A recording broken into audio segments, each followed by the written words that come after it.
Well, good evening. My name is Tim Smith, and welcome to Need to Know. We are joined this evening by Dolores Henshaw and Shelley Williams. Shelley Williams is the mother of a young man in this area that came across in tragic circumstances. So we wanted to talk about that this evening, along with how their family has been working through these different issues and what the hope for the future is, and what we as a community can do to improve the way we deal with tragic situations. So again, Dolores, welcome, and Shelley, welcome. And I'd like you to kind of briefly give us an idea of what occurred that brought about these tragic circumstances. How were you informed about this? I received a phone call about 4:30 in the morning on May 21st, 2005. The police officer told me that he told me that my son had been taken by ambulance to Washington Regional. And I asked him if my son was deceased, and he said yes, that he was, but he wanted me to call the doctor at the hospital and get some information from, to him. I called the doctor and talked to them, told them that I would be there as soon as I could. And when I arrived, I was met by the doctor, a police officer, 2 coroners, and a nurse. They all took me in, and the hospital chaplain took me into a room and talked to me and told me, yes, that my son had passed away. And what time was this? It was around 4:30 when I got the call. Okay. And so then it took hospital, me probably 30 minutes to try to pull myself together and get to the hospital. Did you call your mother? Or? I didn't call anybody. Okay. Because of it being the time of night it was. Even though I knew that he was already dead, I knew that, nobody could be able to help, would be able to help me with that. And I just wanted to go and find out what all I could, and then I would start making phone calls to tell everybody what happened. So your husband was with you when you got to the hospital? No, my husband was at work. He worked nights. Okay. He didn't get off. He wouldn't have got off till 7 o'clock in the morning. And so it was just me and my, which is now 19-year-old son, Austin. And, I told Austin that I was sorry to put him through this, but he was going to have to drive me to the hospital. Wow. So we could, deal with, finding out exactly what happened to Brandon. When we got there and they took us in the room, they asked me if he had any allergic reactions that I knew about, and I told them no. They asked me some other questions. I asked them I asked him where Ryan was, the kid that he was with. And they told me that he was by himself. And I said, well, I know that he wasn't by himself because there's a car parked at my house that belongs to a kid that Brandon was with. And he told me that my son had been found by some bystanders and that an ambulance had been called and that they had taken him to Washington Regional. And then I began to ask him, still about this other kid, and if the kid had been hurt, because I'm thinking that my son's been in a car wreck. I asked him if his car was totaled and where was his car. And the police officer looked at me and he said, ma'am, I think you've misunderstood. He said, your son died from alcohol poisoning. Okay, so you have been having a conversation with these people for approximately how long before they made that suggestion? It was probably, I think that it was probably close to an hour. An hour? Before they told you, even got close to the circumstances surrounding. Right. Wow. Okay. And I told him that couldn't be because my son didn't drink. My son was very rarely away from home, anywhere that he could even, be able to get alcohol. How did you meet Brandon? I met Brandon because he texted my phone, and he started talking to me, and I was like, who is this? And he's like, this is Brandon. Who is this? And I was like, this is Ashley. And then from then on, we just started talking, and then we met each other, and then we just started hanging out on a daily basis, and just was starting to become a really good friendship. How long prior to his death was this? In other words, when did he first contact you? A week, 2 weeks? About 2 weeks. About 2 weeks. He was all about hanging out, having fun. He helped with the church on Sundays. He went to church, and he was a wonderful person. You'll never meet anybody like him, and I'm devastated at the fact that he's gone, because he was a really great person and he would have became somebody. He, for one, was not old enough to drink, so therefore somebody had to provide the alcohol. And he still, he still wouldn't tell me any of the people that Brandon was with, or, any of the circumstances. Then finally, I got a phone call and had to go and talk to the organ donor people. And while I went to do that, they talked to Austin. They took him in a room by himself and talked to him, wanting to know if he knew of any time that Brandon had ever drank alcohol. And Austin told him that he knew of one time that happened probably about a year before he died. Austin was 17 about it that yes, time? Okay. Yes. And that he was at his girlfriend's house with her and her brother, and they had split 3 ways a can of beer just to try it, and that Brandon didn't like it and didn't finish it. And that was the only time that Austin knew that he had ever drank anything. Well, I met Brandon, and he seemed like a very Christian person, all about God, and he was very fun to hang around, and I was getting to know him. And then one night he went to go party. He was supposed to go to a baseball game, but he decided to stay in town so he could go party with his friends. I was at home and I was texting him, and he told me what he was doing, and all of a sudden the text messages stopped coming. I didn't think anything about it because it was late, so I figured I'd just go to bed. The next morning I kept getting phone calls from my friends that he was dead, and I didn't believe it. And then his parents called me and they told me that he was dead, and I was the last person that I ever talked to. So Dolores, as a grandmother, do you think that this is just a mother reacting that, oh, my son doesn't drink, and probably stuff was going on the side? What do you think about Brandon's Well, action? I know that that's what people thought. I've lived by Brandon. We live in the same subdivision. I lived next door to him for probably about 7 years. They just live around the corner from me now. I've always babysat and watched these boys grow up, knew their friends, been in their home.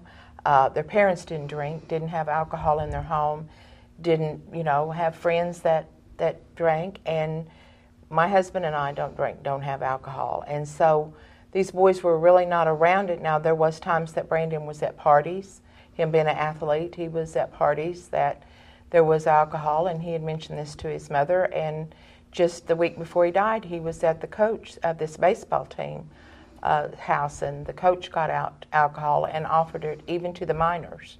And Brandon left and went home. And how did you find out about that coach offering to minors?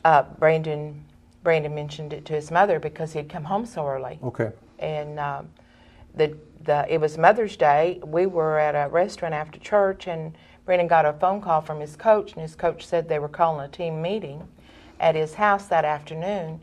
So Brandon had to rush away from our family events and go to this team meeting. But Brandon said when he got there, it was pizza and drinks, and it was a party. It was not a meeting. It was just a big get together on a Sunday. Why would a Sunday be significant for Brandon? He was usually always with his family on Sunday because he had been raised from an infant in church, so he was in church every Sunday. Brandon, all of us have worked in the bus ministry at First Baptist Springdale for many, many years, all of Brandon's life. We've been in the bus ministry, so he's been trained up in that ministry, and he even held some positions that he was accountable for in that. So he was always in church on Sunday and then spent the day with family. Was he a serious Christian? Did he pursue the Lord, or was he just kind of a Sunday Christian? No, he was a very serious Christian, and even his friends and even some acquaintances after he passed away shared with us. Shelley had one mother that her son had played on a baseball team in Rogers, and we didn't know the family real well. We knew of them from her son playing on the team, but when Brandon passed away, she told Shelley, she said, your son's the reason my son is in church. Didn't go to the same church that we went to, but she said her son had been, hanging out with the wrong kids, doing some drinking and partying, and Brandon had talked him into, quitting that and getting into church, and at the time that Brandon died, this boy was active, you know, in the church that he was going to there in Rogers. Brandon was a very respectable person. He came into my house, we played on the computer. I have a 2-year-old son, and we played in his room because that's where the computer is. And we just played with Justin, and then when my mom got home, she watched him long enough for us to go run some errands because Brandon needed to buy some gloves for his baseball because he's supposed to go out of town that weekend. He's a very kind gentleman. He opened the door for me. You'll never meet anybody like him, and I wish he was still here for those that didn't get to know him because he was a really good person. So I know that not only did we see him as a strong Christian, but others did too because of the stories that were shared. And that was one of the positive things. That was one of the good things that come out of his death. His death was such a tragic thing to us and such a loss, but you know, we believe in that God has a purpose in all things, and we know that even in Brandon's death that there was a lot of good that has come out of it, and there will continue to be a lot of good. One 17-year-old girl at his memorial came up to me after it was over and said, "I need to come talk to you." She said, "I didn't even believe in God before Brandon died." She knew Brandon, went to school with him. And so, you know, we had one boy that emailed Austin about a year after Brandon's death and said that he had been saved, and it was because of what he had heard at Brandon's funeral, and that he'd come to know the Lord, and that he had a lot to thank Brandon for. Okay. So we have a strong Christian young man who sounded like he was pretty serious about sports too, and he understood the effect alcohol would have on his sports performance. I understand he had a baseball game or something that following day. Yes, he was in a tournament. He was leaving town about 7 o'clock in the morning, and he was very committed to his sports. He lifted weights and worked out, and you know, he tried to watch what he ate or drank because he knew what he needed to do. And you know, he was supposed to go with us to a graduation that evening in Branson, and it was because of his commitment to his team, and he wanted to be refreshed for his team. He knew we wouldn't get back till about 1 o'clock in the morning, so he decided that he would stay home and try to get some rest and be ready for the weekend tournament that they were playing in the next morning. Tim, my name is Shannon Gabbard. I'm a sergeant with the Fayetteville Police Department. I've worked for the department for about 17 years now. And a part of my function here at the Fayetteville Police Department, in addition to public information, is serving as a sergeant in the Community Policing Division. And that's got a pretty wide umbrella as far as what the expectations and scope of my duties may be in that division. And dealing with underage drinking issues and to a certain degree alcohol enforcement is a part of my job. There's been several news stories in the last year that have pointed to the problem of underage drinking. Mm-hmm. Does the Fayetteville Police Department see this as a problem that he's addressing? Yeah, I would say that we definitely do. It's it's not just a small town problem. It's not just a municipal problem. It's a problem nationwide, and it's something that we experience on a municipal level on a weekly basis, especially whenever you live in a town that is largely populated with college students and freshman college students. You do have to look at issues relating to underage access to alcohol, and there is some expectation on the police department that you're going to do something about that. And for the past several years, we've worked very closely with the Alcoholic Beverage Control Board on enforcement-related issues in our city to try to deal with some of these issues. And we've attended national conferences on the subject of underage drinking to try to come up with ideas and strategies to work on this issue. Then pick the brains of some other individuals that have worked on this problem and what they found to be effective. So it sounds like kind of a spur-of-the-moment thing that this other young man said, "Hey, let's go to this party or something." Have you been able to recount those events, what actually occurred? Well, I know that he was at our house watching, or he had just rented a Xbox game earlier in the afternoon, and when we talked to him around 9 o'clock that evening, he was at home by himself playing the Xbox games. And he had, told his brother that Ryan was going to be coming over to his house and probably spending the night. A fellow baseball player. Right. Okay. And then Ryan did tell us later that he did talk Brandon into going to this apartment in Fayetteville, that it was some friends of his that he had partied with before, and he knew that there would, be alcohol. And we asked him if Brandon knew that there would be alcohol, and he said no, he didn't ask, and so Ryan, didn't tell him that there would be. Okay, so you had to piece these things together Right. afterwards, but in that morning then, we want to talk about this series of events, why the police weren't straightforward with you.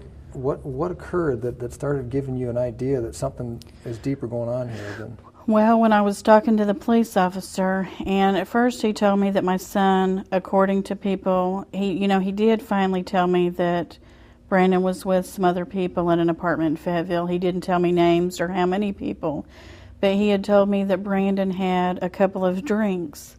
But then in another conversation, he told me that Brandon's blood alcohol was 0.56. And I haven't drank, but I, know people that do, and I know that you can't get a 0.56 from drinking a couple drinks. And, they had immediately released the body to me, and it was, after talking to my mother and some other, people, that we, decided that something more had to have happened that night. We went to the police department that Monday and was told that we couldn't, the police couldn't find out anything because everybody got lawyers. If my son had went to this apartment and did this on his own, why did everybody feel the need to get a lawyer? This is the question you have. Right. Okay. So the circumstances were Friday night, Brandon is out at a party, and you get a call at 4:30 in the morning that says he's dead. What did they tell you about approximate time or things like that when this all occurred? They told me that an ambulance, I believe they told me, was called around 2:11. And then, me and my husband, a few days later started trying to piece things together, what were Brandon's last moments before he went down. We went to a grocery store that was close by these apartments to see if he had been in this grocery store, and he was there at 12:36, and he was laughing with this kid and cutting up and appeared, to look normal.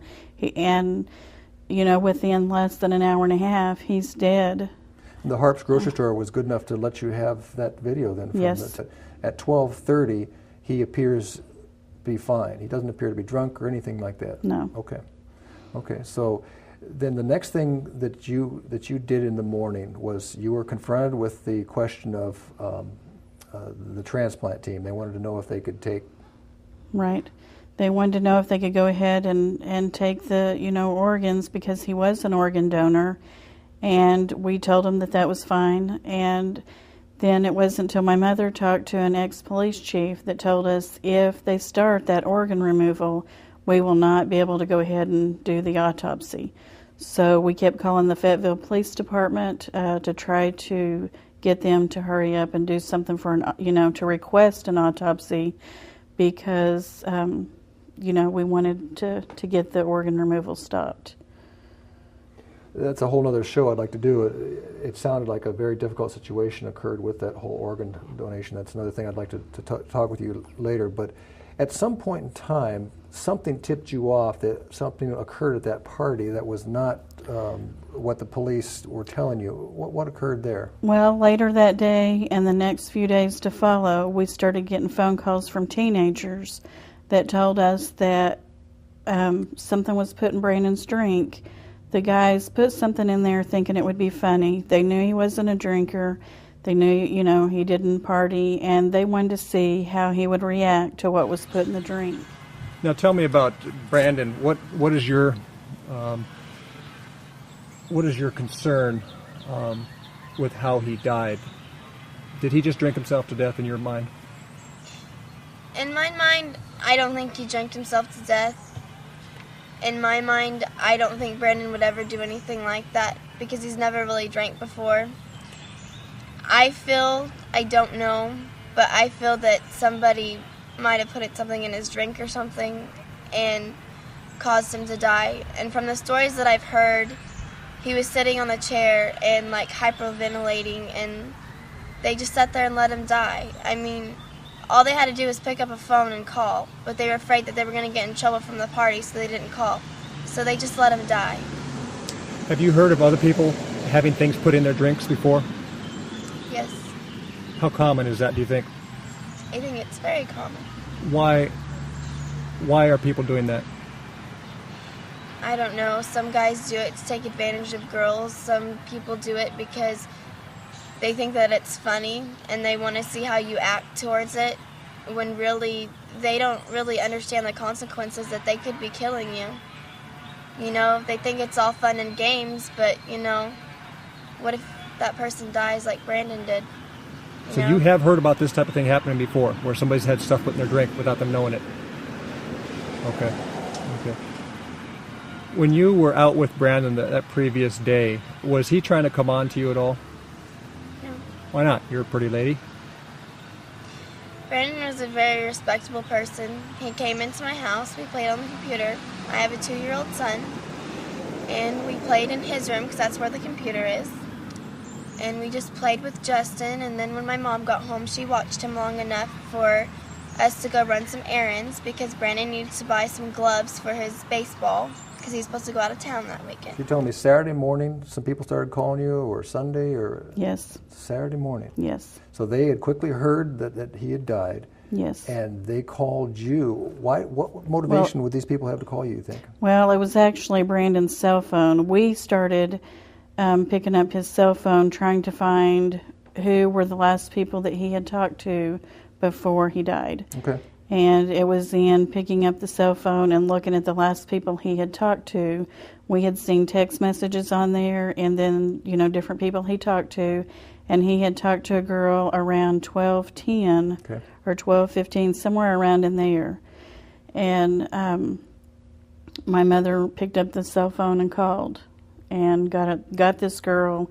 And so she started telling my mother about something being put in his drink, that the guys did it for a joke. And right after that, he started having seizures. He hit the ground. The guys panicked because they knew that the police were going to be called if they called an ambulance. And they picked him up and carried him outside. Okay, so he's on the second floor, third floor, something like that. Yes. Carried him out to a little patio on the outside of the little house there. Yes. And laid him down. And then what happened? And then later, I mean, she didn't really comment, did she, about anything else later? She wasn't actually there, but she had talked to a guy that was there. Okay. She had given us a name. Okay. And, but she, you know, whenever I called her that morning, she said, I already know Brandon's dead, and they killed him. That was her words to me. But On Saturday morning she told you that? It was probably about 11. Wow. Saturday. And we brought this up to the detective that was, we just kept calling Fayetteville Police Department. On Saturday? On Saturday. Okay. As soon as Shelley came to my house about 7:30 Saturday morning and told my husband and I went immediately to her house, which is just down the street. When I walked in her house, it hit me that he's 19 years old, and if he died of a blood alcohol of 0.56, somebody was accountable. Okay. Somebody furnished that alcohol. And I thought that the police would be investigating that since there was a death. So I called this police chief friend first, and then I called the Fayetteville Police Department because he said, yes, that's what I should do. Okay. And I got a hold of an officer that had my grandson's file right in front of him. He agreed with me, and his exact quote is, I agree with you 100%, ma'am. Because I was saying there needs to be an investigation, somebody needs to be accountable for this 19-year-old's death. And he said, I'm going to get a hold of the police chief. He explained to me the detectives and the police chief do not work on weekends. He would call the police chief at home to get the autopsy ordered, and he wouldn't call me back. He told me he'd call me back. He didn't call me back when I felt like he had had enough time because of the organ donation that we were trying to get stopped. I called him back. He answered again. He said he'd been trying to get a hold of the chief to get him to do that. And I told him, now you're on my buddy list. I'm not, I'm going to keep calling until I get this done. And he was very nice to me, and I was very nice to him. We never could get it done with calling the police chief. But I finally had my son-in-law. I said, maybe they just think I'm some kind of a nut because I'm the grandma, and a lot of times people Son-in-law don't take old Brandon's grandmas. So I had Terry, Brandon's father, Okay. to call the police station. And at that time, which by this time it's about 12:30. Okay, but this is still Saturday. Yes, it's still Saturday. And at that time, Detective Gentry had come in to do some paperwork on another case that he was working on. So he said he would investigate this. He was told that our family just kept calling, and we weren't going to let it go. Okay. We wanted it investigated. Okay. So at that time, he told my son-in-law that he would order the autopsy. Let's move into the specifics of our concern. Is underage drinking a problem here in Fayetteville? I think it is. I think that underage drinking is a problem nationwide, and we're no different in experiencing those type of problems. It may be a little bit different because we are a university town and we do have a large population of university students. It seems like every year that we have, of course, a new group of freshmen that come in. It may be the first time that they've been away from a home environment to where they don't have any parental supervision. Many have a fake ID, and so there's a lot of temptation to go out there and try to obtain alcohol.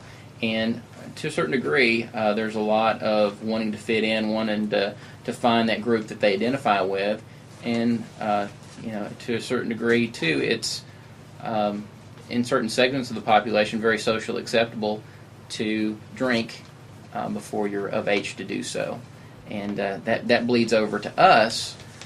In some of our high school population, you've got 11th graders and 12th graders that also, certainly have friends or acquaintances that they know from just have gone to college, and they want to blend in. It seems like you always want to be a little bit older than you actually are at that age, and so they want to gain access to that alcohol, and they want to fit in, and they want to be part of that cool crowd, and that may involve drinking, and so it does bring about some issues where the police will become involved at the point of sale or investigating a party at a private residence to where somebody's gained access to alcohol. Why do you think it means so much? You just knew him a short time. Why do you think he meant so much to you? Because if you just ever knew Brandon, like if you ever hung out with him, the day that he died, I went with him to run around his errands and stuff, and he was just so kind, and when his mom would call, he would talk to her on the phone, and he was just a loving person and all about God and full of love, and you could just tell just by hanging out with him. So tell me about your life before you met Brandon. What was going on in your life for the past number of years? Well, I've always been a Christian person, and I really was not into the drinking and stuff and all that, but yes, I have done it before. And basically, I was just average teenager, trying out to have fun, and then I meet Brandon, and then that happens, and it's just like a shot right in the face, because, I was just there with him, and I was just talking to him, and then the next morning he's gone. Why do you think kids get involved in the party scene? I think because they think it's cool, because they want to hang out with their friends and drink, and they like the way it makes them feel. But really, quite honestly, if you're sitting on the sidelines and you're not drunk and you're watching all these people, they're doing stupid things. They don't know what they're doing. I mean, I've done it myself too, so I can't be a hypocrite about it, but I mean, they think it's cool, and it's really not. What makes it so cool? Is it because you're not supposed to, that's what makes it feel so good, or what do you think about that? I really don't know. Like, I never did it just because it was cool. I did it because I was hanging out with my friends and I got pressured into doing it. But you know, some people drink and do other things because they have so many problems in their life, and that's why they do it. But you know, when the smoke clears and the beer's gone, and the next morning when you have a hangover, your problems are still right in front of you. So I really don't see the point in doing it. So having Brandon pass so suddenly, what's that done to your life? It's dramatically changed my life. It's made me more lean towards God, because I was leaning away, hanging out with the wrong crowd, doing what they were doing, the drugs and the drinking and everything, because that's basically what everybody does right now. And to me, you're throwing your life away, and you know, you're supposed to live life the way God wants you to, because we're all God's children, and they're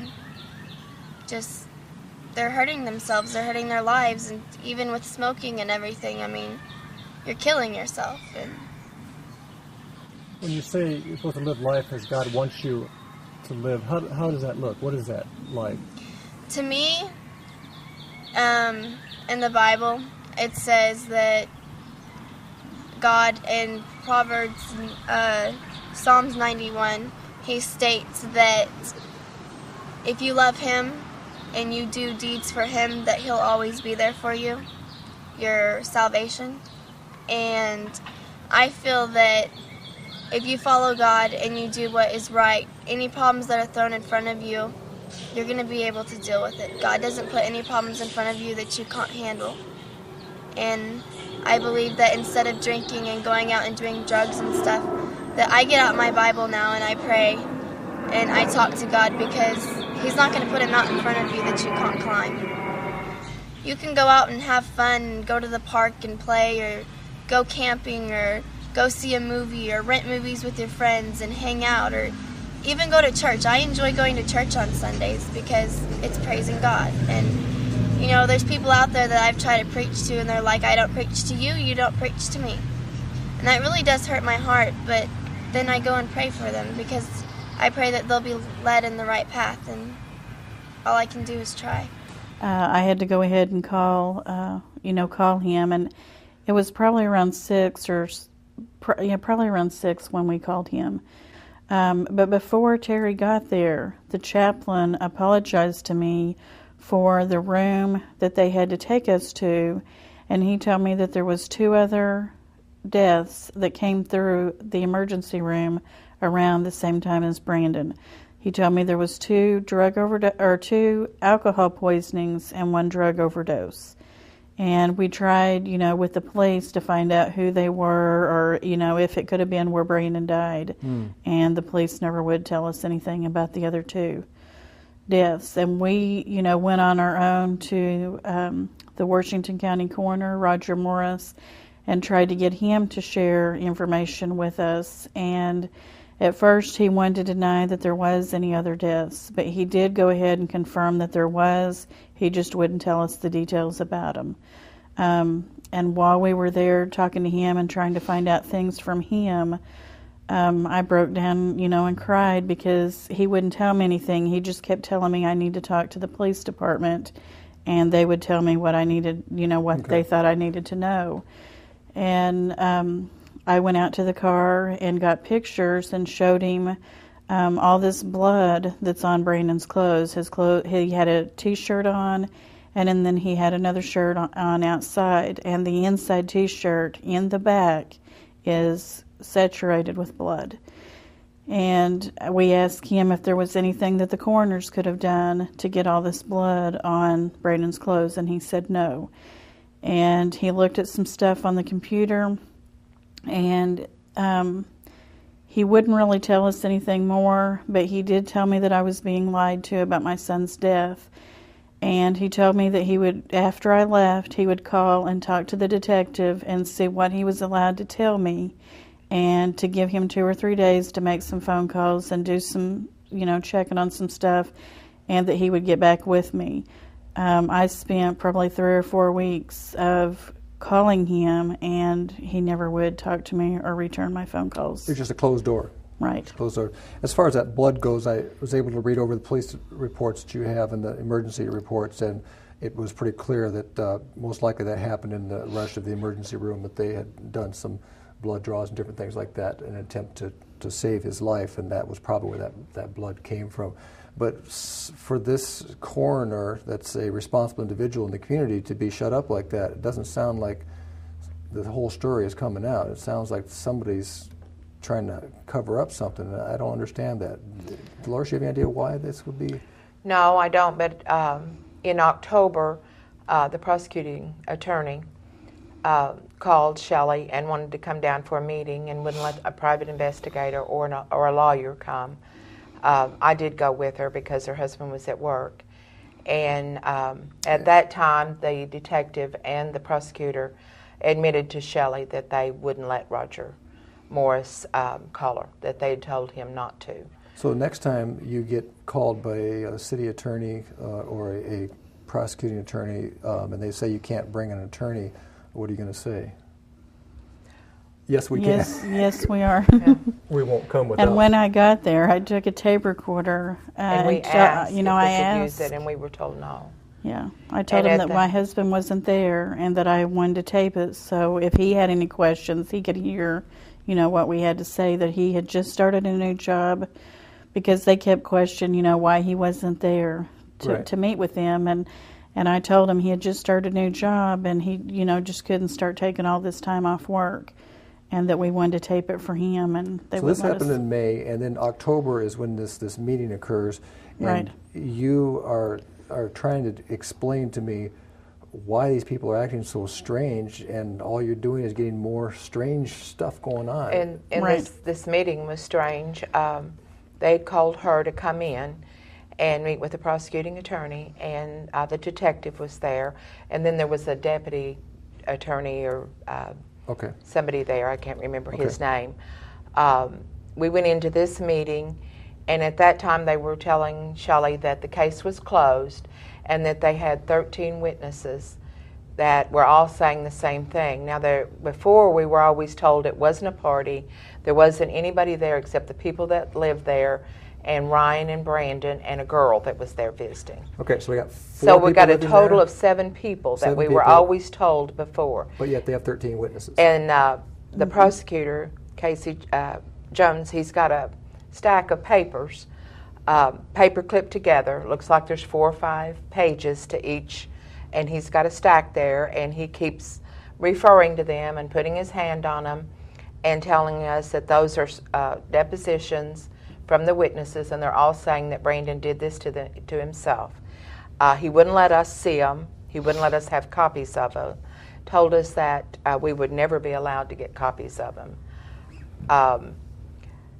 And so we had another meeting after, in November. We contacted the mayor about having a meeting because we could never get the police chief. So this happened in May.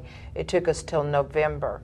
Shelley finally got the mayor to force the police chief to call her, and all he could talk about was the fact that he was mad that she'd called the mayor.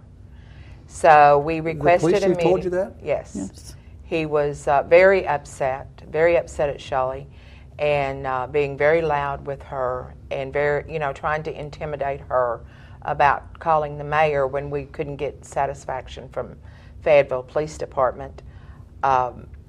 So the mayor did have them to call a meeting. At that meeting, there was the prosecuting attorney was there, several detectives, the police chief was there, the assistant chief, and the mayor was there when we got there, and the police asked him to leave because he said, "You are my boss, but you are not in charge." I don't remember the exact words, but basically, as long as I'm doing my job isn't, really his business. just seeing to it that he did his job was his business. And so he asked him to leave before we got into the meeting. And again, you went in there without any legal representation or Exactly. any other ears to listen. And at that time, he kept saying, so you're calling us liars? You're, we felt like that we were probably being videoed.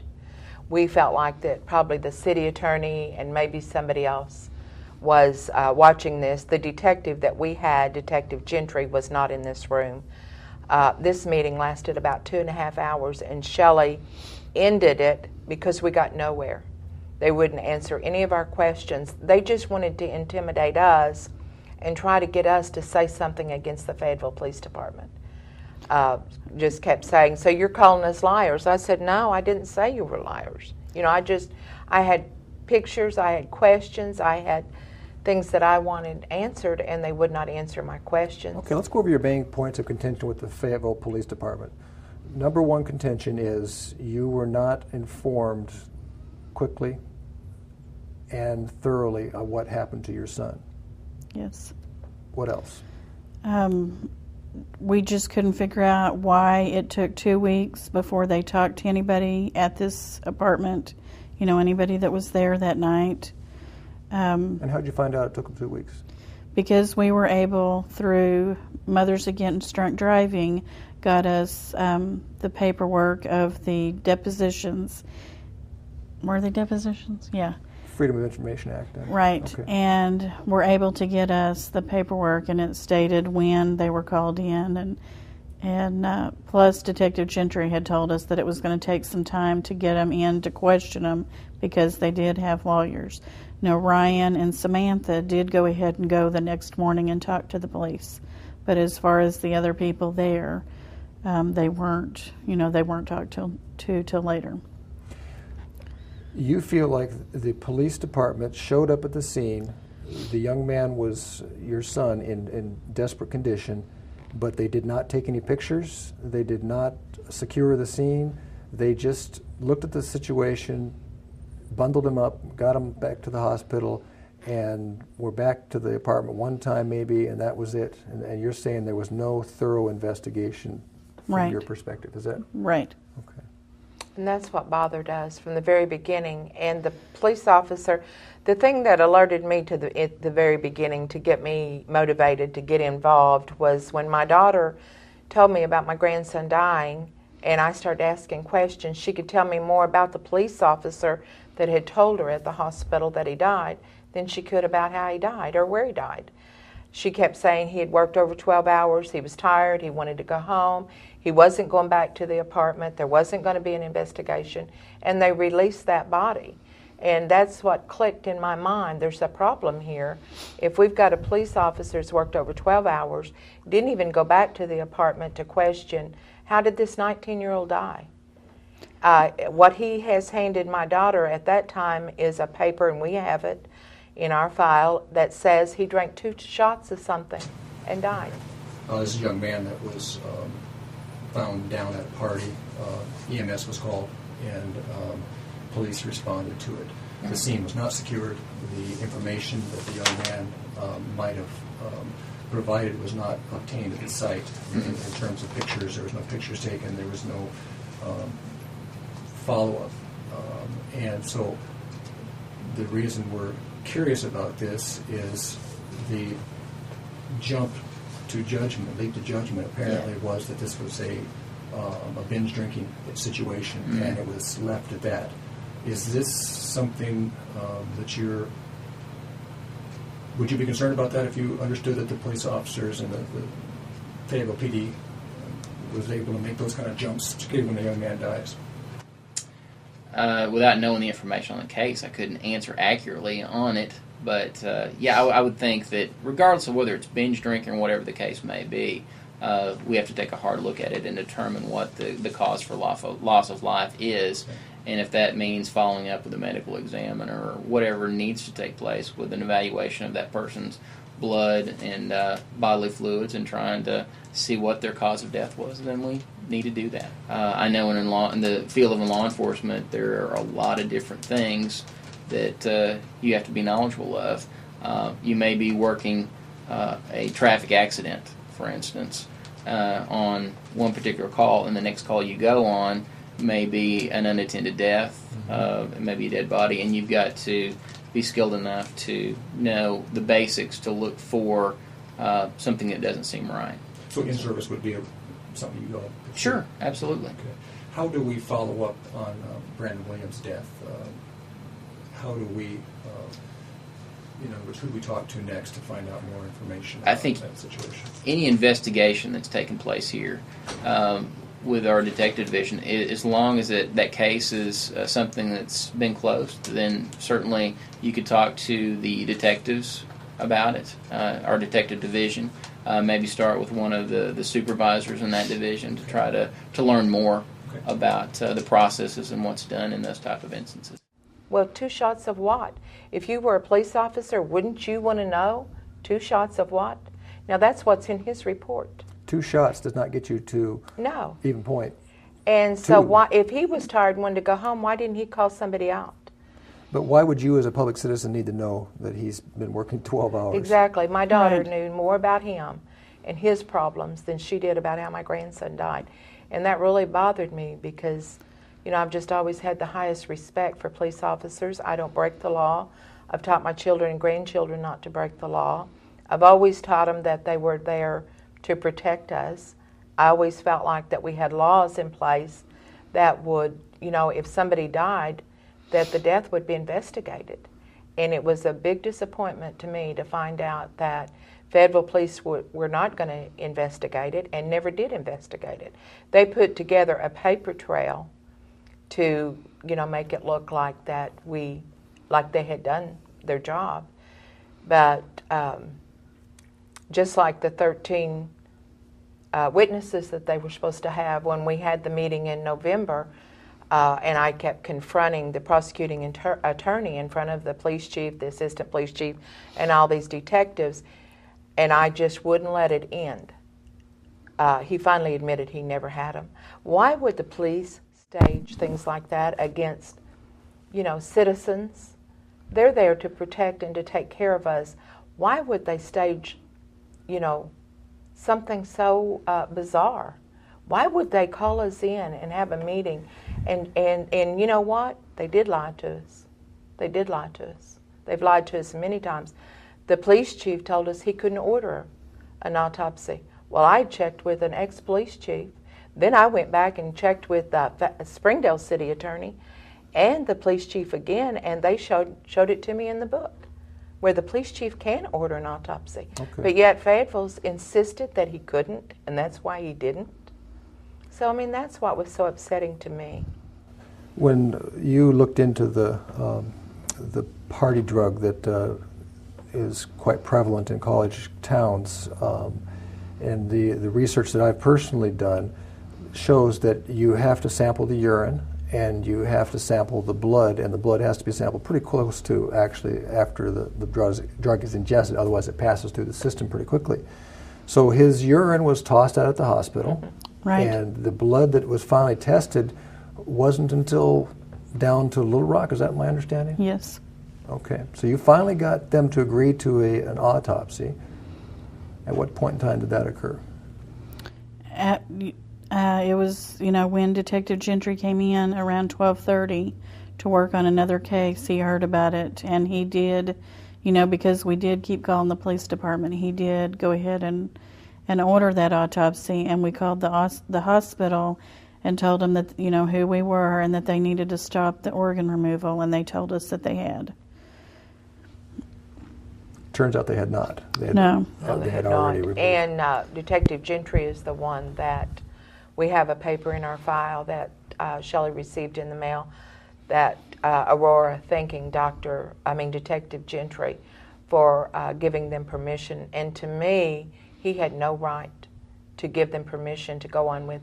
In other words, he didn't take serious, even when we asked to do an autopsy, he did not take the autopsy serious.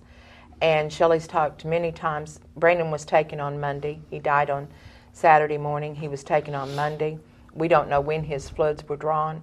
But Shelley talked many times to the crime lab in Little Rock. before we got the autopsy back. I think it took 5 months to get the autopsy back. And each time that she talked to someone down there, it was explained to her that they had just, that when somebody's sent down for an autopsy, there's a request made for what you want to check for, because there's so many things to check for that you've got to know what you're looking for. You just don't have the time to just fine-tooth comb. Yeah.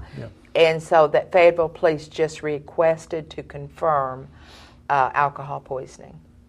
And when we started getting the phone calls and we suspected that something was put in his drink, I kept calling the crime lab, and they told me that they were not allowed to talk to me, that I needed, every question that I have, I need to go to the Fayetteville Police Department with. And finally, one day, I just kept telling the lady that I didn't trust the police, that the coroner told me the police were lying to me, and I just begged her to please tell me something. And the only thing that she told me was, if something was put in his drink, unless they knew exactly what was put in there to test for, then it wouldn't, probably pick it up on the test. So she said that they do a generic test, and then unless you know what drug to test for, then, it never would have picked it up. The independent lab I talked to agreed that they said the testing has to be done properly, because if it's done improperly, it will destroy any signs of this GHB, particular party drug, and also that it passes through the system very quickly, and the urine is really the best place to find it.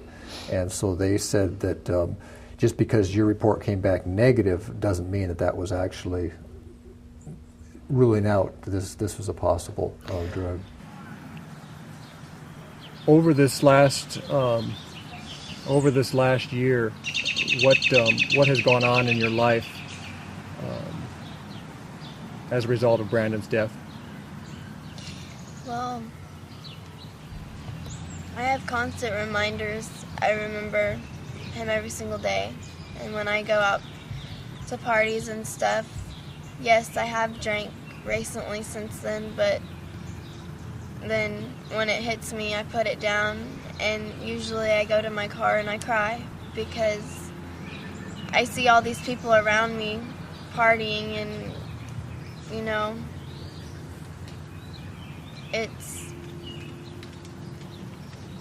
I'm constantly thinking, what if they drink too much? You need to stop drinking. And I've been over to a party where some people were passing around pills, and I was like, what if they OD on it? Like, how do I, so. What kind of pills do you think those are? People do anywhere from Xanax to, what's it called? Ecstasy to anything like that. And I've seen them try to give girls some because they want to see how the girl reacts, because she's not going to remember anything in the morning. And that is very disrespectful, and I don't understand why they think that's cool. Are girls aware of this? Why are they hanging out? See, I think they hang out because they think it's cool where they're at. And when they start getting drunk, that's when the guys start trying to give them their pills and stuff and be like, oh, you're going to feel so good, da-da-da. I've had this happen to me. I didn't take the pill, though. I put it in my pocket. And I continued drinking, and I was a little bit tipsy, and when the next morning I felt really bad, and all I could think about was Brandon. And right now I don't do any of that anymore, but when I did do it, he was all I could think about. Well, and another thing that we, questioned with the crime lab is when we had this meeting where the police chief and the assistant police chief and all these detectives are in there, the one lieutenant kept telling us that Brandon got all this blood on his clothes from the paramedics trying to save his life, that they were putting pressure on his lungs and rib cage, and that it caused him to cough up blood. But there was no blood on the front of his shirt, and they were telling me that he had broken ribs and stuff Well, then I called the crime lab and talked to them and told them I wanted whatever pictures or whatever, documentation that they had, because there was things that I had questioned about Fayetteville. And they told me they didn't do any pictures at the, crime lab, that they didn't do any x-rays to see if he had any broken bones. My husband did notice that he had a busted lip and bruises on his cheek at the hospital. And, I questioned her why the autopsy that we got didn't notate any, he had bruises on his arms when we saw him at the funeral home. He had bruises on his cheeks. We didn't know at what point he got the bruises. And so we had, tried to get stuff from the crime lab, and they never notated any bruising or busted lip or anything on their documentation. Amazing. So as we put this whole thing together, we were now 18 months later. Y'all have had a lot of time to put all the facts together. The way you see this, the scene going down was Brandon was invited by this relatively new friend to come with him to a gathering, and at that gathering, Brandon was said to have taken maybe 2 shots of some sort of alcohol. Within a short period after that second shot, he started having seizures or something, fell, hit his face on the edge of the bar or something at that house, landed on the ground, and that's when they picked him up, you think, and carried him outside to the patio. Yes. And he was allowed to lay on that patio. What occurred there as you put this whole scenario together? We know that he was left out on the patio for at least 30 minutes by himself. And, we had talked to Detective Gentry about a phone conversation that I had with a mother. Her son lived down below, the apartments down below. Detective Gentry had told us that, because we were wanting to go talk to these kids and find out what all we could find out, and he told us that there was nobody, the apartment down below was vacant. Well, upon this conversation that I had with a mother, found out that her son was there, and her son had told her that Brandon laid out there. He doesn't know how long he laid out there, but that he did hear a kid that was sick and throwing up, and he had, talked to Brandon before he died and asked him if he needed help, and he's the one that had the ambulance or the paramedics, he showed him where Brandon was at. He was a wonderful person. You'll never meet anybody like him, and I'm devastated at the fact that he's gone, because he was a really great person and he would have became somebody. And we know he's somebody in heaven, that God's rewarded him for that, so we're confident in that it's our loss but his gain, because he's gone to his reward. What made him so unusual, do you think? He was all about God. He was a respectful person, and he was out to have fun and to meet people, and just he was just a wonderful person. He would never lay a hand on anybody, and if you ever needed anything, he'd be right there. So what about the people that say you're just using him as an excuse, you're not getting on with your life? What would you say to them? Using him as an excuse? Yeah, you're not living your life because something bad happened to somebody else, but you need to get on with your life. Well, I just think that it's an example, because kids underage are going out and drinking and stuff, and they're driving drunk, and they're killing people, and they're killing others, and even themselves. And, they're going out to have a good time, but you know what? They're actually hurting themselves. They're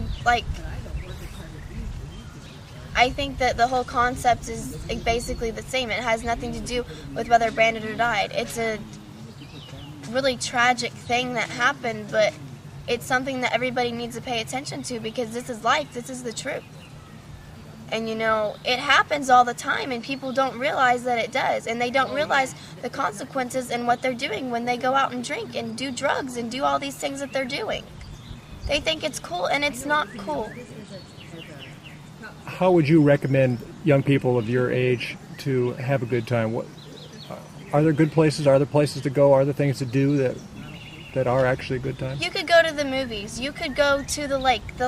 It's warming up now. You can go to the lake. You can go out on the boats. You can rent canoes, go canoeing. You can just hang out on the riverbanks, talk with your friends, go fishing, stuff like that. It's fun. Go hiking, anything like that. I mean, Branson isn't very far away. You can go to Kansas City to Worlds of Fun and have fun and hang out with your friends.